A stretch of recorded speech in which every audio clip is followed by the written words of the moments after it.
Game 5 of the 1909 World Series between the Detroit Tigers and the Pittsburgh Pirates. With the series tied at 2 games apiece, we return to Forbes Field in Pittsburgh for a tie-breaking game featuring the pitching matchup of Ed Summers for the Tigers and Babe Adams for the Pirates. The Tigers open the game in an explosive style with a leadoff home run by Davy Jones. The score is already 1-0 Tigers after one batter. In the Pirates half of the first 2 batters reached on a base hit by Bobby Byrne, followed by a bunt single by Tommy Leach. Fred Clark laid down a bunt to move both runners forward, and Hannes Wagner was given an intentional pass to load the bases. Ed Summers struck out Dots Miller for the second out, but issued a bases-loaded walk to Bill Abstein to score the tying run for the Pirates. Summers was able to strike out the next batter to get out of the inning with only 1 run scored.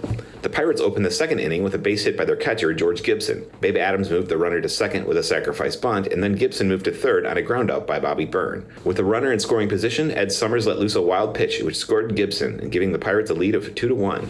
In the third inning, the Pirates got a pair of runners on when Fred Clark drew a walk and a Hannes Wagner single put runners on the corners. Dots Miller grounded out, but both runners advanced, and Wagner scored to boost the Pirates' lead to 3-1. The Tigers came back in the 6th with a 1-out rally. Ty Cobb reached safely with a base hit and came home on a double by Sam Crawford. Jim Delahanty hit a ground ball to the shortstop, but Hannes Wagner made an error on the throw, and Sam Crawford scored to tie the game at 3 runs each. The Pirates' biggest rally came in the 7th inning. With 1 out, Bobby Byrne and Tommy Leach again got on base with consecutive singles to put runners on the corners.